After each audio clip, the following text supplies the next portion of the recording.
Weapons 2023 Review Horror Comedy Blockbuster. Get ready for a thrilling cinematic experience with Weapons, hitting theaters on August 8th. This movie is a must-watch for horror enthusiasts and those seeking a unique blend of suspense and humor. Weapons is the latest masterpiece from Zach Cregger, who previously captivated audiences with his 2022 horror film Barbarian. In Weapons, Cregger takes his storytelling skills to new heights, crafting a blockbuster that will keep you on the edge of your seat from start to finish. The film opens with a captivating central mystery. Why did nearly 20 children, all from the same classroom in the small town of Maybrook, suddenly vanish into the night? This intriguing question sets the tone for a gripping narrative that explores the impact of this mass disappearance on the town's residents. As the story unfolds, we're treated to a series of time-hopping chapters that expand the scope of the narrative despite its intimate setting. Each segment delves into the lives of those closest to the situation, and Cregger masterfully introduces us to the characters during their quiet moments of struggle. No perspective is more important than another, and these varied viewpoints constantly challenge our understanding of the bigger picture. But here's where it gets controversial. Cregger's use of the chapter structure not only adds depth to the characters, but also serves as a brilliant tool for building tension.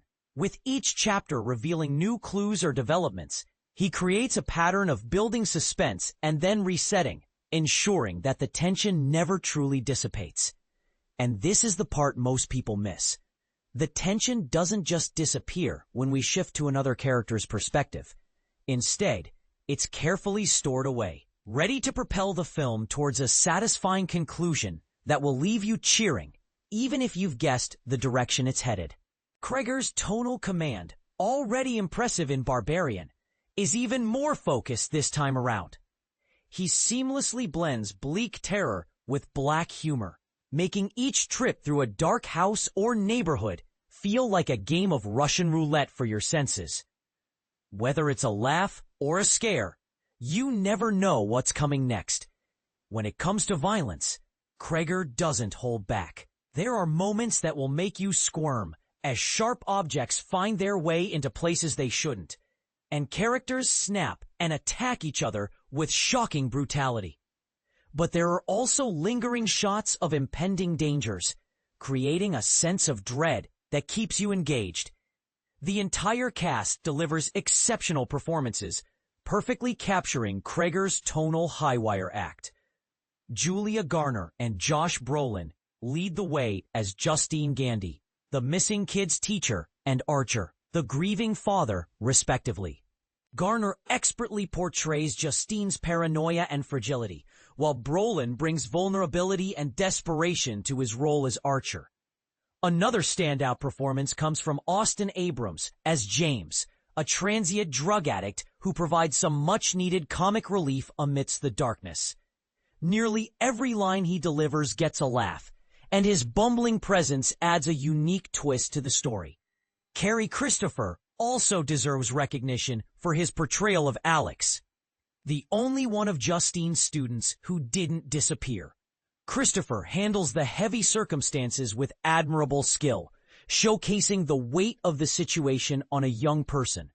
Cregger's vision is brought to life by cinematographer Larkin Seipel, who creates pockets of darkness and lines of sight that heighten the sense of threat. Seipel's work, combined with Cregger's genre-bending sensibility, results in a dynamic visual language that seamlessly blends visceral horror imagery with slapstick comedic action. One standout scene is the chase through a gas station, where Cregger and Seipel beautifully merge these elements. The confrontation teeters on the edge of farce until the assailant catches up with their target, bringing a harsh reality check. Cregger and Seipel also explore more impressionistic spaces with a pair of spooky dream sequences. These sequences evoke the visual and auditory quirks of a real-life nightmare, adding a surreal and off-putting atmosphere to the film. In conclusion, Weapons is a remarkable, genre-bending masterpiece. Writer-director Zach Cregger takes the blend of unbearable tension and dark humor from Barbarian to a whole new level. The mystery of the mass disappearance and its impact on the small town are presented in a fascinatingly layered manner, giving each character their moment to shine. The decision to break the stories into multiple, time-scrambling chapters creates multiple cliffhangers, leading to a shattering finale. Julia Garner, Josh Brolin, and Alden Ehrenreich lead a cast whose performances seamlessly align with and support Cregger's delicate balancing act throughout the film. So, are you ready to experience this thrilling ride? Weapons is a must-see for horror enthusiasts and anyone seeking a unique cinematic adventure. Zach Cregger explains Weapons, 2025's most twisted horror movie. Interview breakdown. Imagine the pressure of following up a breakout hit. On one hand, you've achieved your dreams of success and adoration in the world of cinema. On the other hand, you have to do it again, and again, and again. Some filmmakers falter under this pressure, while others, especially the greats, rise to the challenge. George Lucas followed THX 1138 with American Graffiti and Star Wars. Steven Spielberg followed Duel with Sugarland Express and Jaws. Fast forward a few decades, and Quentin Tarantino followed Reservoir Dogs with Pulp Fiction.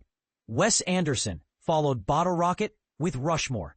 And Paul Thomas Anderson followed Hard Eight with Boogie Nights. The true measure of a filmmaker isn't their first movie. It's the one or two that follows. Zach Cregger made his mark with the 2022 film Barbarian.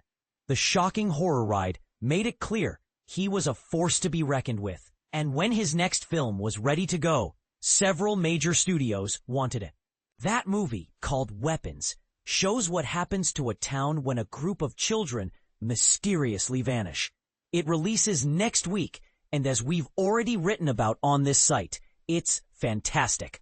A level up on par with those aforementioned filmmakers, to be sure. But here's where it gets controversial. Zach Cregger's Weapons is not just a horror movie. It's a complex, layered narrative that blends multiple genres seamlessly. And this is the part most people miss. The film's success isn't just about its horror elements. It's about the intricate storytelling and character development that keeps audiences on the edge of their seats. Recently, IO9 spoke with Cregger about the pressure to follow up Barbarian. We talked about putting together this much more complex, layered movie and his writing and directing process, as well as a tease of what to expect from his third movie, a new take on Resident Evil. Read all about it below. Jermaine Lucier, IO9. After Barbarian, I know you said you wanted to go bigger, but did you feel pressure to deliver something equally horrific and surprising again? And were you worried that by doing that, the audience might kind of become to expect the same type of thing from you? Zach Cregger. No, I don't really think that way. I just kind of wanted to write a story that was on the story's terms. If I'm thinking result-oriented or what are people gonna think, then I'm doomed. That's not the right way to be creative. The right way to be creative is to just do it for fun and just do it because you love to do it, to write it because you love to write. So I was able to kind of seal out that sort of result-based thinking. IO9, I read in the press notes that you kind of just sat down after the death of your friend and just wrote this movie. But it's a pretty complicated movie. So once you had the rough idea, how'd you kind of settle on this structure, when to reveal what, and all the intricacies? Cregger, yeah, so look, I sat down and I kind of puked out a first draft. There are like 70 pages of just emotion on there. And the structure was the structure. So I had the structure in place, but it didn't really work. It definitely didn't connect right. And certain things were absolutely broken. And so then I got my 70 pages. It's time to actually roll up my sleeves and use my brain and fix it. So the first pass is definitely like a really subconscious kind of transcendental state. And then the second pass is like, okay, time to get brainy here and make it function. And that was like a 3-week process. I went to my manager's house in the woods on the East Coast, and I didn't do anything for 3 weeks. All I did all day was just work on it, and I got it in shape. IO9, you also mentioned in the press notes that when you sat down to write the script, you had the idea of the missing kids, but didn't know the why of it yet. Cregger. Right. EO9. That's obviously the whole point of the movie. Then we're not gonna spoil it. But I'm curious. What was the process of figuring it out? Did you get to the point in the script and you're like, now I need to have this answer? Did you make a list? Was the process of settling on what you were going to do? Cregger, no, I hadn't gotten to that moment of truth yet. I hadn't hit that point of no return. So I was kind of just like, hoping it was going to come to me. And it did. Like about 50 pages in, I got the answer. And it was a really joyful moment. I was like, this will work.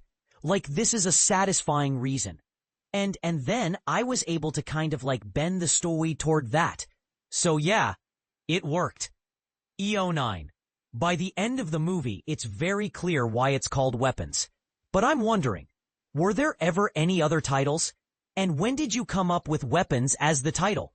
Cregger, I don't remember when. I might have come up with Weapons when I started writing. It's very possible. I think it was like always there, but I'm not sure. I should go on my computer and see if there are earlier documents that have a different title. I doubt it though. You know, it just felt right. It was just one of those things. I really try not to think about anything when I'm writing. I don't want to intellectualize anything. So it's just kind of like, bleh, that's it. IO9. Similar to Barbarian, there are a lot of surprises in this movie. How involved are you with the marketing to say, we can show this, we can't show that? Because as a young filmmaker, usually you wouldn't have a lot of say in that. But this seems like it's got your fingerprints on it a little bit. Cregger. Yeah, Warner Bros. Was definitely very collaborative. And they were interested in keeping the mystery intact. And so there was never any roll up your sleeves and duke it out things. There were a couple of moments where they showed me cuts. I was like, can we lose that shot and that shot? And they're like, no problem. So they're wonderful. And I think they did an amazing job. IO9. Next up, you're making Resident Evil. And after doing 2 movies that you conceived of yourself, was there any trepidation about doing not just a movie that's a major IP, but one that has so many other movies and games and stories that fans are used to? Yeah. I mean, you have to respect the IP, and you have to take it seriously. I'm a natural, huge fan of the games. I've played them all. I love them deeply. So I feel like I know how to tell a story in that world. It's an original story. I'm not telling a story that's been told in the games, but it's a story that lives in the world of the games and obeys the rules. And so, look, as long as you're telling a really good story, then I think you're going to be okay. I'm not breaking the rules. I don't think people are going to come crucify me for this. EO9. Since it's in the trailer, I feel safe asking about this. But the eyes, those unblinking eyes, those bloodshot eyes. How did you go about doing that practically? Or was it? Cregger, it was VFX. We researched Graves' disease, and so we had a lot of reference material from that. And then, you know, it was an iterative process in post of like, how big is too big? And you want that thing where it looks wrong, but it's not immediately obvious. And so, yeah, we dialed it in slowly. It's pretty wild. IO9. This is a horror movie for sure, but it's got detective stuff, family drama, and mystery too. How did this mishmash of genres come to be? Or was that sort of a result of you just kind of like throwing this whole story out there? Cregger, it was that.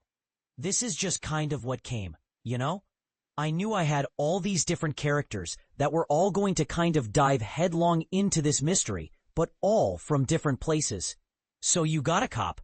You're going to get a cop way in. You've got a drug addict. You're going to get this like seedy way in, and you've got the teacher, and she's going to get preyed upon. So I was able to kind of do like 5 different horror movies, or 7, as it were, in one. It was really fun. IO9, we're at a place now where this movie is coming out, and I think it's going to be a real big hit, but it's been a great summer for horror overall.